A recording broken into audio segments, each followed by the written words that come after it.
Hi, I'm Mason Morelli, and I will be giving you guys a speech on how to inform an audience of hip arthroscopic surgery. And to better understand the different types of hip injuries, how they are repaired, the recovery, and the rehabilitation it takes. I'm going to tell you one way to spend $35,000.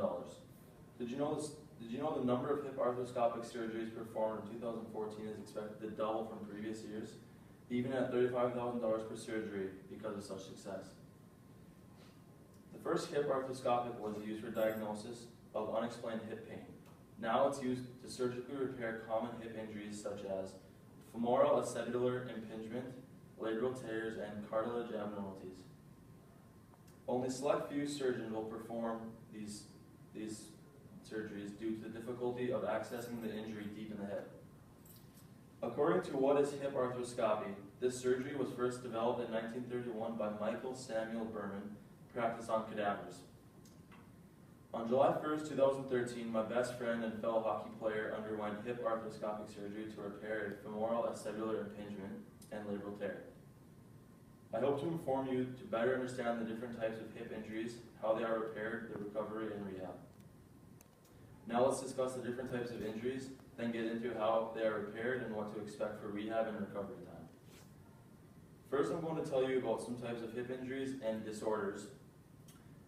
First one is femoral acetabullar impingement, also known as FAI.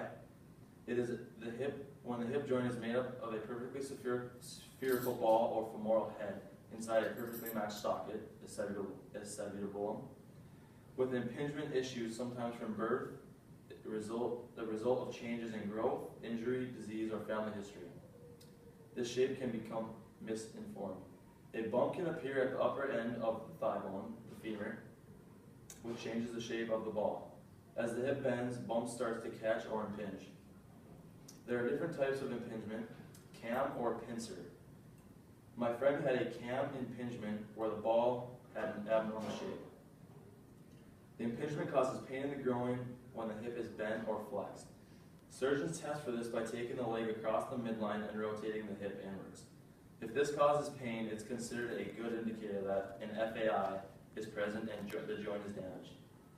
Another type of hip injury is a labral tear.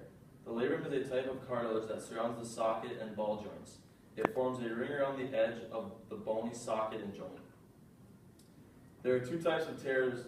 There are two types of labral tears. One, a degenerative tear, which is a chronic injury as a result of repetitive use and activity, and the second one, a traumatic tear, which is an acute injury as a result of sports, falling, or an accident. According to hip labral tears, the symptoms my friend had, such as growing pain and snapping in the hip, his tear would have been due to both degeneration and a traumatic injury. The third type of hip trouble I'll talk about is hip dysplasia, the developmental deformation or misalignment of the hip joint. This can range from barely detectable to severely malformed or dislocated. Typically is present in both hips and usually developmental. It's not due to injury, and the most difficult of these three injuries to treat depending on the severity of it. I'm going to switch gears and tell you about repairing these injuries. Doctors use hip arthroscopic surgery to repair femoral acetabullar and labral tears. Pelvic osteotomy is used to repair hip dysplasia, which is much more invasive, requiring a major surgery instead of arthroscopically. Repairing an FAI. The surgeon pulls on the leg with a special distractor in order to open up the hip. Once the gap is made, a needle is inserted into the joint and they equalize pressure inside it. This makes the hip open up, giving more room to access. Next, a camera is inserted with the end of the theatroscope attached to display on screen. They proceed to shave the ball and clean the socket area until it fits properly together again. Repairing a labral tear. The surgeon repairs labrum accessing it the same way as I just explained. Then they suture it, which is just stitching it up, tear and secure it back to the bone, warding off future arthritis issues. To repair hip dysplasia. The procedure is done by placing cuts in the bone of pelvis and redirecting the socket. The hip bone is broken and then realigned, and no scope is used in this. According to Dr. Aaron Critch of Mayo Clinic in Rochester, Minnesota, each of these three surgeries require different expertise and training Therefore, the pelvic osteotomy is usually not done by doctors specializing in arthroscopy. Now that we've outlined the different types of injuries as well as how they are repaired, let's focus on recovery times and rehabilitation. Recovery time for each depends on the age of the patient, the physical shape prior to surgery, and how successful the surgery was.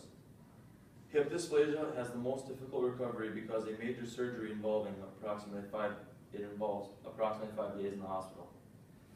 With an FAI, according to Dr. Aaron Critch of the Mayo Clinic research, exact recovery time of an FAI is also dependent on patient's healing capabilities, but on average, crutches for several days, 4 to 6 months, and then full activity after 4 to 6 months. In a labral tear, the recovery time expected to be is 6 to 9 months to full activity. In hip dysplasia, recovery time is 9 to 12 months to full activity. Upon full recovery from these 3 surgeries, the outlook is somewhat guarded. Surgeons caution that the hip will never be normal or the same as it was before. Each rehab is different depending on how diligent the person is with doing physical therapy. For athletes, it's how determined you are to get back to your competing level. Rehab for FAI normally requires 3 to 4 months of professional physical therapy, checkups with a physician at 2 weeks, 2 months, 6 months, and 1 year. Rehab for a labral tear normally requires 5 to 6 months of professional physical therapy and at-home regimens with same follow-up appointments as an FAI. Rehab for hip dysplasia requires 8 to 10 months of physical therapy with checkups at 2, 6, 9, and 12 months. With today's technological advances, it's really amazing what our bodies can do. In this speech, I've outlined various types of disorders and injuries to the hip. I've gone over key factors that contribute to hip injuries, how they are repaired, and the rehab needed to recover. My friend is an inspiring example of overcoming an injury. After many consultations with numerous doctors, it was decided that his best bet would be to go to the Mayo Clinic.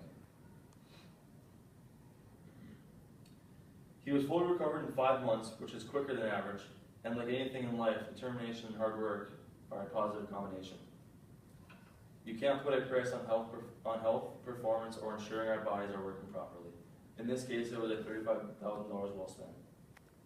Thank you.